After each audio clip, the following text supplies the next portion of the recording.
Welcome back to my channel, Enneagram Coaching. I'm Hillary, your certified Enneagram coach, and today we are going to learn about the Enneagram Triads. But before we get started, guys, I got another coffee. Another person gave me their favorite coffee order, and this one is from Candy, and it's a grande iced skinny cinnamon dolce with almond milk. I think that's how you say it. I don't know. But thank you so much. I did just try it and I loved it. And so this is gonna get me through this video. It's iced, it's cold, it's cinnamon. I love it. It tastes a little bit like fall to me, and I am ready for fall. You know I live in Arizona. It's still super hot here. Last week, in last week's video, you would have seen that my air conditioning broke, and so we had a few days with no air at all, and the temps were like 110, 115. It was terrible, but thankfully it's all taken care of. The air's back on in our house, and this cold drink is gonna help me get through this video. And before we get started on this highly requested video, you guys have been asking for this for probably 6 months. I'm so excited to finally get it to you. If you wouldn't mind pushing that subscribe button and giving the video a thumbs up, I would really appreciate it. But without further ado, let's get started with the video about the Enneagram Triads. So let's start with the Enneagram. You have the Enneagram, you have the circle, you have all 9 numbers around the circle. They're the types. You have the type 9 at the top, and it goes all the way around. And then you have the wings, and those are the numbers on either side of your dominant type. So you're only gonna have one dominant type out of all 9 numbers. And then the next step is your wings, and those are like I said, the numbers on either side of your dominant type.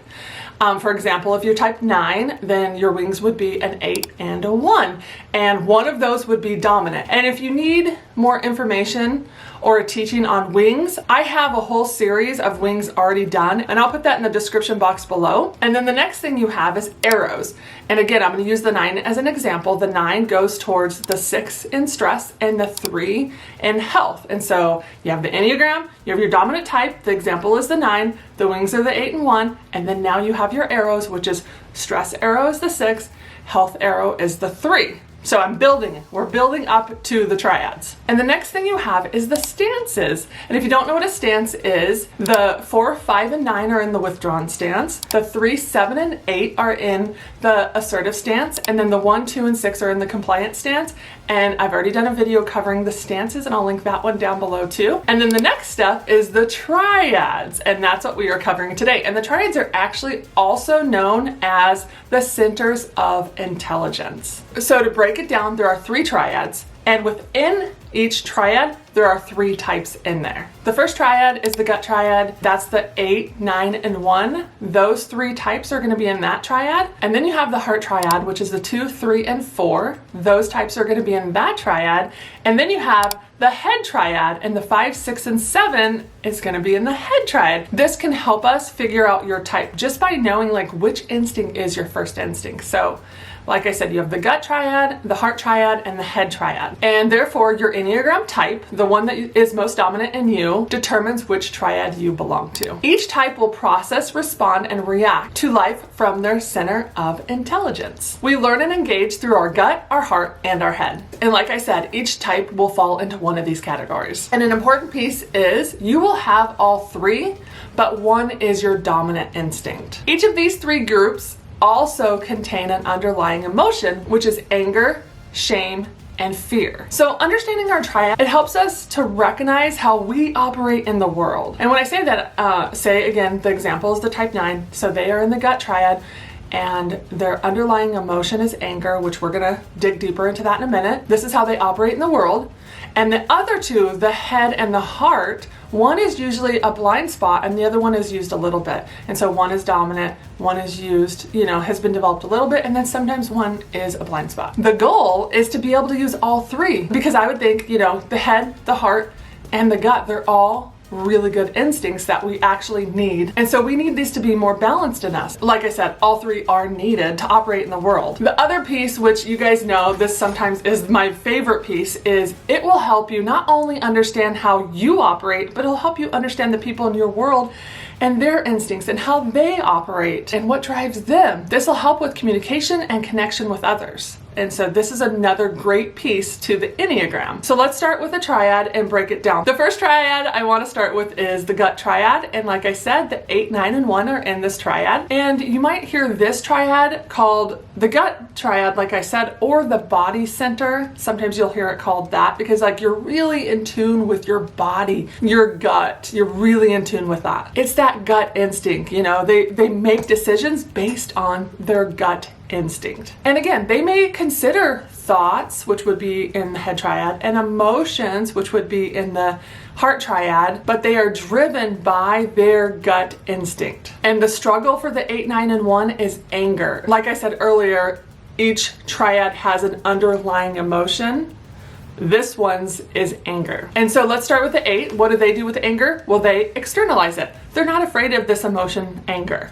To them, it's just an emotion. And this can make them seem like they are angry even when they don't think they are. And my husband is a type 8, and I actually tell him every once in a while, like, you seem angry. And he'll say, like, I'm not even angry. And I'm like, wow, you seem angry. And it's just, for them, they just are externalizing it and they don't even realize it sometimes. The next type is the type 9. And what do they do with anger? They repress it. Yes, I'm a type 9. You know that, and I definitely can relate to repressing my anger all the way to where a 9, they won't even know they are angry because they are asleep to it, but they experience anger. And I know I have coached a lot of type 9s, and a lot of times we have to dig really deep to figure out why they're angry, where the anger is, because they've repressed it, they've ignored it, they don't even know it's there, they don't even know they experience it, they stuff it down. That will only work for a while, and maybe a while is a week or a month or 6 months.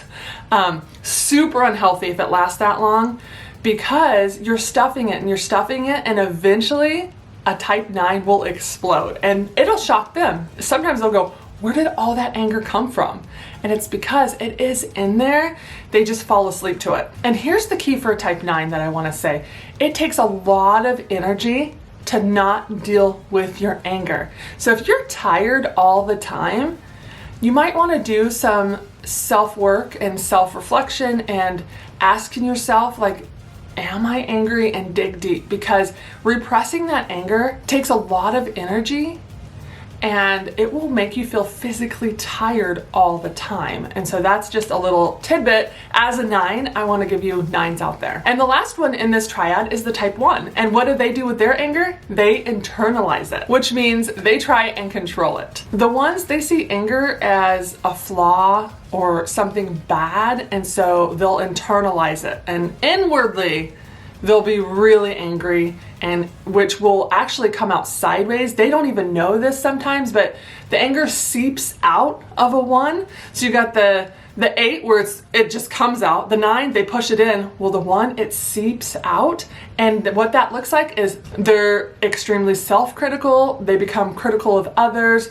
They'll start using sarcasm, different little things to let that anger seep out. And if you are 1, hopefully that would help you recognize your anger and be able to deal with it in a more healthy way. All right, so that was the gut triad. I hope if you are an 8, 9, or 1, this helped you understand your instinct and also the underlying emotion in that instinct. So let's move on to the heart triad, which is the types 2, 3, and 4. They are in the heart triad. So these 3 types, they process their feelings first, and people might think that they are too much or too sensitive because of this. And then these 3 types can be concerned with self-image, and it will look differently in all 3 types. All 3 types invest a lot of energy in this because they are trying to validate their worth to others. And all the type 2, the type 3, and the type 4 all do that differently. And the struggle in this triad is shame, and so that's that underlying emotion. And what that looks like in the type 2 is this type, they are very, very in tune with other people's emotions. I've actually heard it said they have like these little antennas,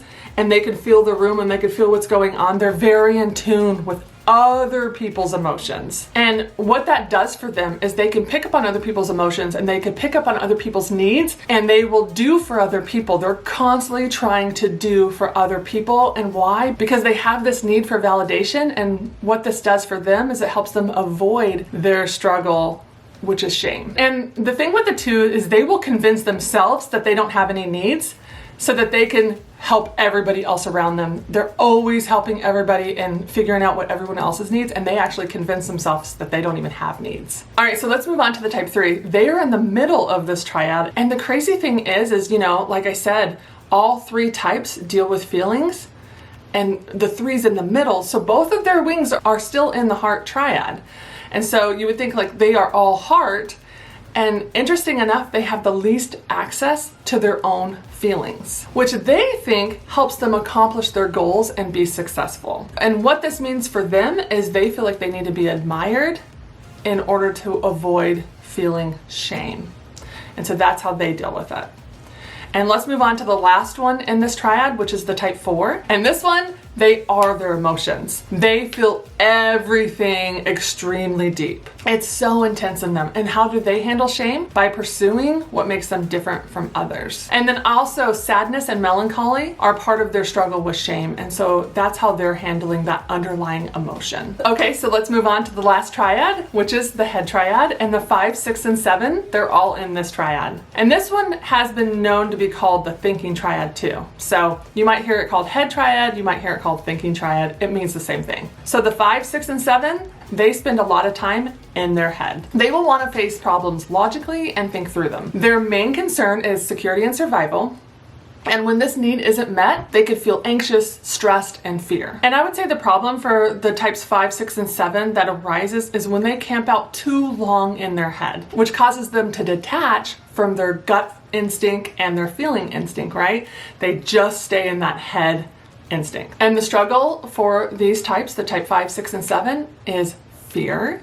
And what that looks like for the type 5 is they may believe that the only safe place is in their minds, because they might feel anxious and fearful that they don't know enough to actually be in the world. So they will spend a lot of time thinking and studying to avoid that struggle of fear. Moving on to the type 6, how does their fear come out? It comes out as thinking about all those worst case scenarios all the time, constantly spinning in your head, being afraid and fearful of those worst case scenarios. And what they're most afraid of is, what if something bad happens or something goes wrong that they don't know how to handle? They can doubt their own ability to make a good decision, and so they'll seek outside guidance to help them make decisions. And that's how they handle and deal with the struggle of fear. And the last one is the type 7. How does that emotion of fear look in them? Well, they are fearful about being trapped and having to deal with their inner world. They are avoiders. They avoid boredom, pain, fear by running after experiences and stimulation. And so that's what's driving them. So they're going after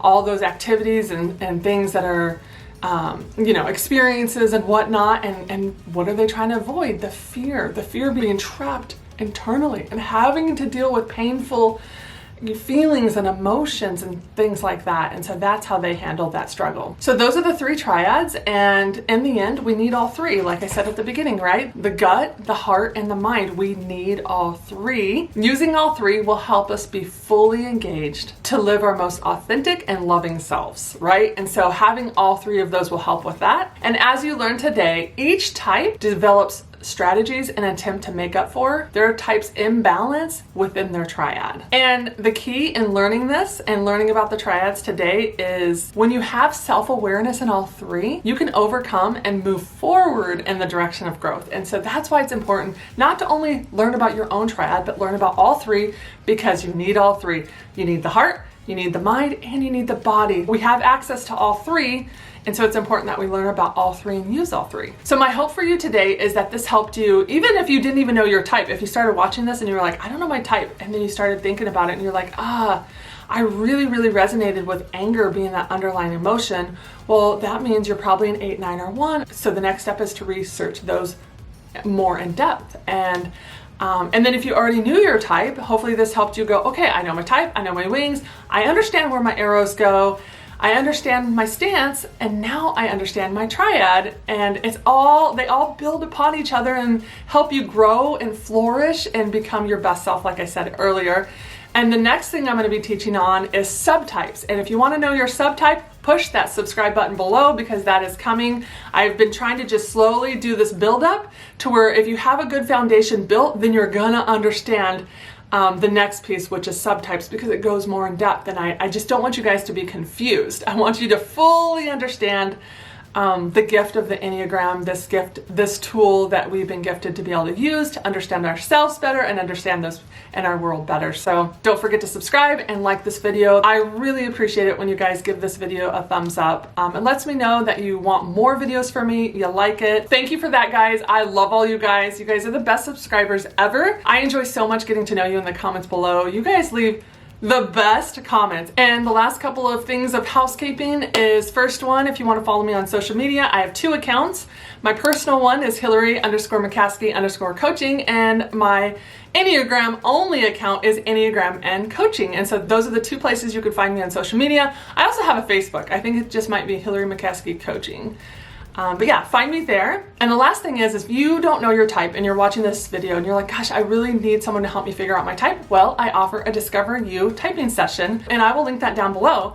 And it's where we meet for an hour over Skype or Zoom or FaceTime or whatever, method that you want to use. And we have a whole hour to dig super deep and figure out your type, your wing, and usually your subtype. So it's a great time. I just want to let you guys know that is out there for you to figure out your type. So until next time, guys, thanks so much for watching. Bye, guys.